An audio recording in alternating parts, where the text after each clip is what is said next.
Good morning dear students. और स्वागत है आपका एक बार फिर से।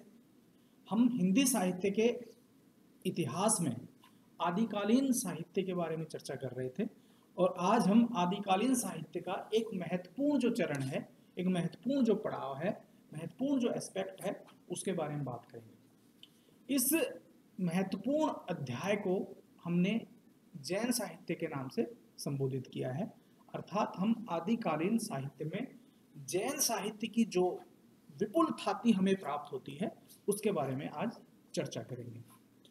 ये हम इतने मैच्योर हैं, हम स्नातक स्तर के विद्यार्थी हैं, तो हमें ये पता है कि जैन धर्म का जो प्रादुर्भाव है वो बौद्ध धर्म के समकालीनता के साथ हुआ था।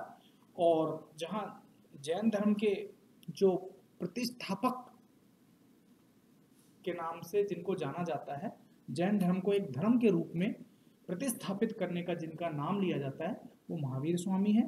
और महावीर स्वामी के बाद जिस तरह बौद्ध धर्म में विकृति आ गई थी और बौद्ध धर्म विभिन्न संप्रदायों में बट गया था, उसी तरह जैन संप्रदाय भी एक संगठित होकर नहीं रहा और उसमें भी विकृति आई, उसमें भी मताभेद हुआ और मतभेद के फलस्वरूप जैन जो धर्म था वो भी दो भागों में बट गया, जिसमें श्वेतांबर और दिगंबर दो संप्रदाय में ये बटा। बाद में इसके भी और ज़्यादा पार्ट हुए, लेकिन भारत में राजस्थान और जो गुजरात का क्षेत्र है, काठियावाड़ का जो क्षेत्र है, वहाँ पर जैन धर्म बहुत ज़्यादा फूला फला और राजस्थान के बहुत से राजाओं ने एक धार्मिक सहिष्णुता के तौर पर न केवल जैन धर्म को संरक्षण प्रदान किया बल्कि इसे फलने फूलने के लिए भी पर्याप्त अवसर प्रदान किए। तो यही कारण है कि जैन साहित्य विपुल मात्रा में राजस्थान से ही प्राप्त होता है। और चूंकि जैन धर्म का जो साहित्य है वह हिंदी की अपभ्रंश श्रृंखला से आता है, अपभ्रंश प्राकृत और राजस्थानी भाषा में भी जैनों का बहुत ज़्यादा साहित्य मिलता है, इसीलिए इन्हें हिंदी साहित्य की, इस साहित्य को संपूर्ण हिंदी साहित्य का एक मूल्यवान कोश के नाम से जाना जाता है। तो हम आज जैन साहित्य के बारे में चर्चा करेंगे। प्रिय विद्यार्थियों, जैन जो लोग होते हैं, जैन जो धर्म है वो बहुत ही सात्विक और सरल धर्म है जिसमें आडंबर प्रियता को कोई स्थान नहीं दिया गया है। जैन धर्म के जो मूल सिद्धांत है वो त्रिरत्न, जो महावीर स्वामी ने जो त्रिरत्न 3 सिद्धांत दिए थे उनके ऊपर अवलंबित है, जिसमें सम्यक ज्ञान, सम्यक दर्शन और सम्यक चरित्र महत्वपूर्ण है। तो जैनों के जितने भी ग्रंथ लिखे गए, जैनों की जितनी भी रचनाएं हमें प्राप्त होती हैं, उनमें इन्हीं दार्शनिक अवधारणाओं पर बल दिया गया है। जैनियों ने हमेशा अपने चरित्र को शुद्ध करने की बात की, अपने आहार और विचार को शुद्ध करने की बात कही और हमेशा अहिंसात्मक माहौल को अपनाने की बात कही। अब ये जो अहिंसात्मक माहौल था वो मनसा वाचा कर्मणा, अर्थात मन से, वचन से और कर्म से किसी दूसरे प्राणी को चोट न पहुंचाना ही जैन धर्म के अनुसार अहिंसा है। तो इन सात्विक सिद्धांतों को, इन मूल्यों को लेकर जैन धर्म चला और इन्हीं दार्शनिक अवधारणाओं के आधार पर जैनियों ने अपना विपुल साहित्य सृजित किया जो आदिकाल की महत्वपूर्ण वस्तु है। अब इन जैन ग्रंथों में हमें देखने को क्या मिलता है? ये जो हिंदी साहित्य के आदिकाल में जो जैन ग्रंथ लिखे गए थे उसमें 3 महत्वपूर्ण बातें हैं। 3 महत्वपूर्ण बातें कौन सी? कि एक तो इसमें तीर्थकरों का जीवन चरित्र वर्णन है, यानी जितने भी तीर्थकर जैन संप्रदाय में हुए हैं प्राय 24 तीर्थकर माने जाते हैं और इसके अलावा 12 जो थे, जो तीर्थकर उसमें चक्रवर्ती कहे जाते हैं। तो इन तीर्थकरों की जो संपूर्ण जीवन चरित्र है, जीवन गाथाएं हैं, वो यहाँ पर इन ग्रंथों में हमें देखने को मिलती हैं। हालांकि जैन जो धर्म थे, बौद्ध धर्म ने बाद में जब विकृति आ गई तो बोधिसत्व को परमात्मा के रूप में प्रतिष्ठित कर दिया, लेकिन जैनियों ने, जैन धर्म में परमात्मा तो है लेकिन उसका आधार और स्वरूप बौद्धों से भिन्न है। जैन धर्म हिंदू धर्म के अधिक निकट प्रतीत होता है।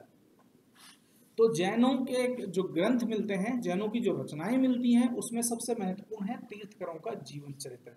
अर्थात इनके जितने भी ग्रंथ मिले हैं उनमें बहुत से ग्रंथों में इनके जो तीर्थकर हुए हैं उनकी जीवन चरित्र का विस्तार पूर्वक वर्णन किया गया है, उनकी दैनिक जीवन की घटनाओं का, और वह जो धार्मिक अवस्था से बहुत ज़्यादा साम्य रखती थी उसका इन्होंने वर्णन किया।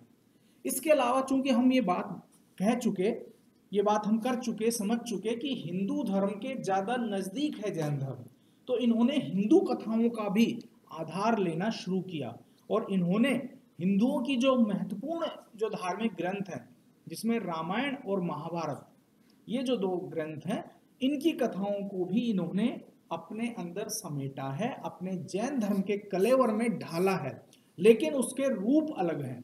अर्थात इन्होंने जो हमारी जो पौराणिक कथाएं हैं उनको अलग संदर्भों में व्यक्त किया है, और अलग संदर्भ क्या है कि ये भगवान राम को परमात्मा के रूप में या विष्णु के चरित्र के रूप में चित्रित नहीं करते, बल्कि इनके यहाँ पर राम एक सामान्य मानव है, राम पुरुषोत्तम है, राम में श्रेष्ठ गुणों का समायोजन किया गया है, राम वीर योद्धा है, लेकिन वह परमात्मा नहीं है, ईश्वर नहीं है, जैन धर्म ये कहता है। अर्थात एक सामान्य मानव के तरह ही जैन धर्म में राम को चित्रित किया गया है, जिसको भी दुख होता है, जिसको भी पीड़ा होती है, यदि वह वनवास जा रहा है तो वह पीड़ा भोगता है, सीता का हरण होता है तो उसे दुख होता है, और वह अपने संपूर्ण पुरुषार्थ का प्रयोग करके रावण पर विजय प्राप्त करता है।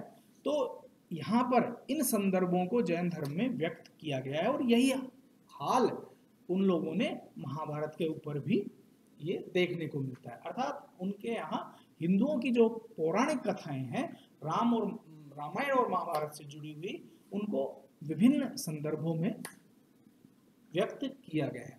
इसके अलावा इनके जो ग्रंथ हैं उनमें हमें और क्या देखने को मिलता है, जैन संप्रदाय की जो आचार विचार हैं, जैन संप्रदाय की जो दार्शनिक अवधारणाएं हैं, जैन धर्म के जो श्रावक होते हैं, उन श्रावकों के जो व्यवहार और नियम कायदे हैं, उनकी जो प्रोटोकॉल्स हैं, उनकी जो नियमावली है, उनके वर्णन हमें देखने को मिलते हैं।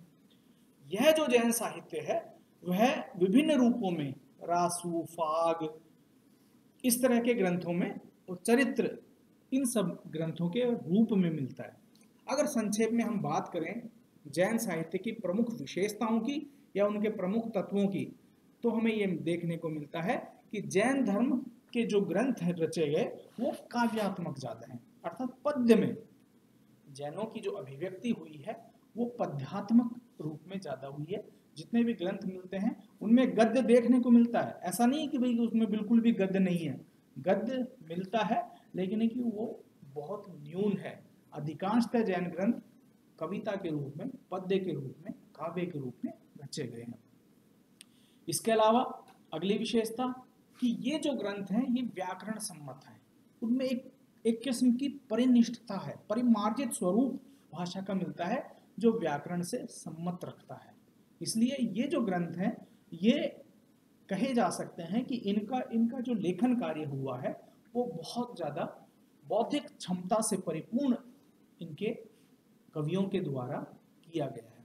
इसके अलावा अगली विशेषता कि इन ग्रंथों की जो भाषा है वो मूलतः अपभ्रंश है, लेकिन अपभ्रंश होते हुए भी कहीं कहीं हमें प्राकृत भी देखने को मिलती है, कहीं कहीं राजस्थानी भाषा में भी इनका प्रयोग हुआ है, और इन तीनों ही भाषाओं में, चाहे अपभ्रंश हो, प्राकृत हो, राजस्थानी हो, हमें ये ग्रंथ प्रचुर मात्रा में प्राप्त होते हैं। इसके अलावा अगली जो विशेषता है इनकी कि ये जो ग्रंथ हैं वो शांत रस से उत्पन्न होते हैं। ये हम जानते हैं कि जैन धर्म जो है वहाँ अखंड शांति को बल देता है। जैनियों का प्रमुख लक्ष्य मोक्ष प्राप्ति करना है। जैनियों का प्रमुख लक्ष्य पहले ज्ञान प्राप्त करना और उसके बाद मोक्ष प्राप्त करना है। तो इन लोगों का सांसारिक जो जीवन था वो बहुत अलग है। ये शांति में विश्वास करते हैं, अहिंसा में विश्वास करते हैं, सद्व्रत में विश्वास करते हैं, आहार और विचार की सात्विकता इन्हें पसंद होती है। तो इनका जो काव्य है, इनका जो दर्शन है, जो भी रचनाएं हमें प्राप्त होती हैं, उनका जो सर्व प्रमुख रस है वह शांत है। लेकिन बीच बीच में जहाँ ये रस को अपने साहित्य में समन्वित कर देते हैं, रस बोध को समन्वित कर देते हैं, वहाँ पर कहीं कहीं श्रृंगार रस भी इनको इन रचनाओं में हमें देखने को मिलता है। तो मूल रस शांत होते हुए भी श्रृंगार का रस इनमें देखने को मिल जाता है। हालांकि कुछ जैनियों ने, कुछ जैन धर्मावलंबी कवियों ने वीर रस का भी प्रयोग अपने साहित्य में किया है, जैसे भरतेश्वर बाहुबली रास। तो यह एक जैन धर्म का ग्रंथ है, इसमें जैन धर्म के सिद्धांतों का वर्णन है, लेकिन बीच में जो जैन राजा थे उनके घोर संग्राम को भी दिखाता है यह। तो कहीं कहीं इसमें वीर रस का भी परिपाक हमें देखने को मिलता है। इसके अलावा अगर हम इसे छंद रूपों की बात करें तो जो साहित्य में प्राप्त होता है, जो जैन साहित्य में प्राप्त होता है, उसमें प्रमुख छंदों के रूप में दोहा, रास और चरित छंद, जो कि आदिकाल के प्रमुख छंद होते थे, उनका प्रयोग इन लोगों ने किया है। इसके अलावा और भी बहुत सारे छंद थे, लेकिन प्रमुख दोहा, रास और चरित नामक आदिकालीन जो छंद थे, उनका प्रयोग इनके साहित्य में देखने को मिलता है। यदि हम बात करें जैन धर्म के प्रमुख कवियों की, तो सबसे प्रमुख आते हैं स्वयंभू। स्वयंभू जो हैं वो ऐसे कवि हैं जिनकी रचना जो अपभ्रंश में जो प्रमुख रचनाएं हुई थी वो बाद तक के साहित्य को प्रभावित करते हुए नजर आते हैं। स्वयंभू के जो प्रमुख हमें रचनाएं मिलती हैं वो हैं परमचयु, रिठनेमु चरेयु और स्वयंभू छंदस। ये इनकी प्रमुख रचनाएं हैं। स्वयंभू के अलावा अगर हम दूसरे जैन कवियों की बात करें तो उसमें पुष्यदंत का नाम बहुत सम्मान से लिया जाता है। पुष्यदंत के अलावा हेमचंद्र एक और सम्मानित कवि हैं। इसके अलावा भी शालिभद्र सूरी, जिनदत्त सूरी, ये और इस विचारधारा के, इस धारा के कवि हुए हैं। और जैसे देवसेन हुए। अगर हम बात करें कि जैनियों का जो काव्य है वो केवल आध्यात्मिक नहीं है, उसमें लोकाचार या लोक सौंदर्य की बातों का भी समन्वय कई जगह देखने को मिलता है। जैसे श्रावकाचार, देवसेन कृत श्रावकाचार एक श्रृंगारिक रचना है जिसमें नायक और नायिका के ऊपर विभिन्न ऋतुओं का जो सम्मिलित प्रभाव है और उनकी जो चर्या है, हर ऋतुओं के अनुसार जो बदलती हुई उनकी दैनिक जीवनी है, यह हमें उस श्रावकाचार ग्रंथ में देखने को मिल जाती है। तो समग्रतः हिंदी साहित्य के आदिकाल में जो जैन साहित्य था वो अपना एक विशेष महत्व रखता है।